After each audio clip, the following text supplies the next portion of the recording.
I am 29 years old, and this is how I live with my family in Orange County, California. I'm not gonna lie, it's kind of weird. Being my age and making enough to survive in Orange County. They're talking about like the medium home prices and how much people actually make. And I tell you what, to live where we live, it would not freaking work unless we made that and then some. I mean, complete full disclosure, we pay $4,400 a month for this 1,800 square foot house. By what metric does that make any sense? I don't know. A few years ago, I had to mathematically break it down, and I was dating my now wife, and she's like, well, you need to go get a job. And I was like, I can't get a job because there are no entry-level jobs, and entry-level jobs are going to take X amount of years to be able to get to where we need to be able to live here. And if we can't afford to live here, then we got to go somewhere else. And that was its own debacle on its own thing. So it's like, how do you make enough to live here? And to live here, you need a bare minimum to break even $120,000 a year. And I can break that down, but the 120 grand to live here at a bare minimum. Some people are going to be like, well, that doesn't mean it. Like, you can live there with less than 120. Yeah, you can. And you know what? It's going to be hard. There's massive amounts of struggle. I'm not saying that people don't struggle. I'm saying that, I'm not even saying that we don't struggle. If we just make enough to live here, and I'm not even saying like super comfortably.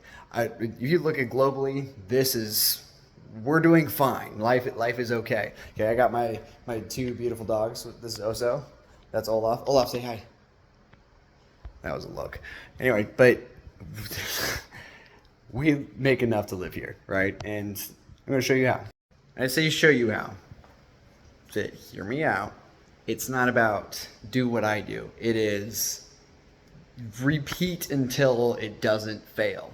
That logic, you'll see a lot of like influencers like Alex Hormozy and Grant Cardone and Ty Lopez. All those guys were saying pretty much the same thing: is work, outwork everybody, everything, doing as much as you can, as many times you can, figure out how to get somebody to pay you money, and then figure out how to get you money over and over and over again. The problem there, actually, there is no problem. They're 100% right, but you do have to fail.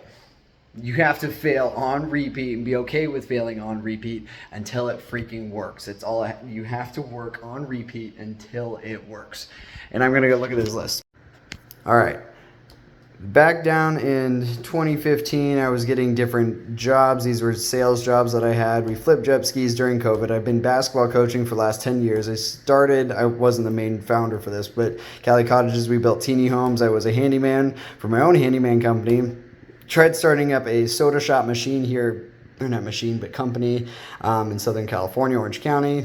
Got in sort of a pyramid scheme. Those guys are now probably going to jail. They stole a lot of money from us, and especially my grandpa. He lost almost $1 million doing that. But because of them, I started Soteria, which is a mental health screening application. Didn't go live with that one because we got kicked out of the market. That's a different story. Ended up doing Christmas lights every single year for the last 8 or 9 years, making about 10 grand at Christmas as a way to pay for Christmas presents. Doing this was custom farmhouse furniture. That went under during COVID. That was super unfortunate. We ended up doing Whoop Axe Throwing, busiest axe throwing venue in the country, and now we're pushing on to Wake Up. I have failed a dozen plus times at different businesses. I don't even think I have all the businesses that I've tried to start right there, but I have failed so many freaking times. And I do love the question, what would you do if you weren't an entrepreneur? What if you fail? What happens? Well, then I would go get a 9-to-5 and I would work like everybody else until the day that I die. So my worst outcome is what everybody else is doing. And quite literally, I love my life. I have failed enough in the last 8-9 years to be able to get to me where I am today, where I get to hang out with my buddy. Hey, Olaf, he's a good boy, right? And I love my life. I love my wife. I love my daughter. I love my pregnant wife, we're having a second daughter. And I love the business that we've created, the culture that we've created there, and the lifestyle it has given me. So that's where I would actually start first. The question is, how do you get to where you are now? Where do you start? Start with an idea. Whatever your idea is, pitch it to everyone. I love the phrase talk to everybody, and I kind of live my life by that.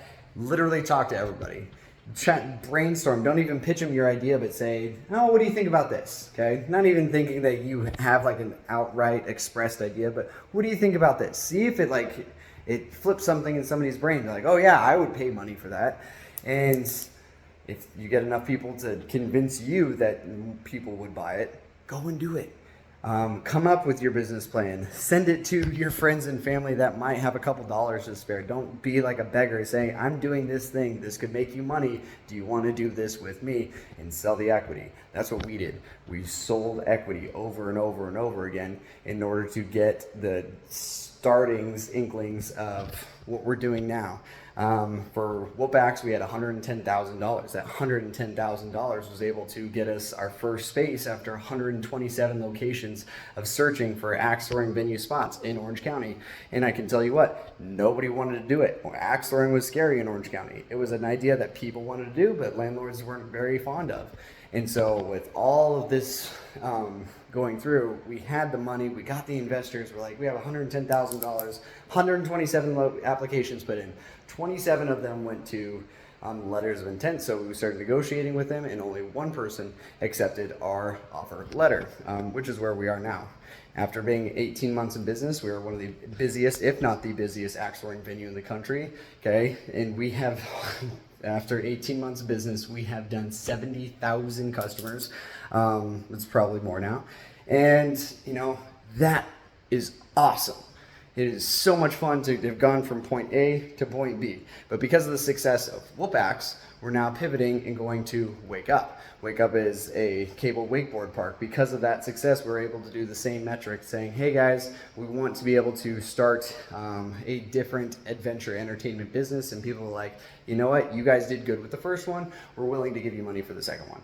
And being able to leverage skills like that took a crap ton of failures, which I love over and over again. This is a crap ton of failures.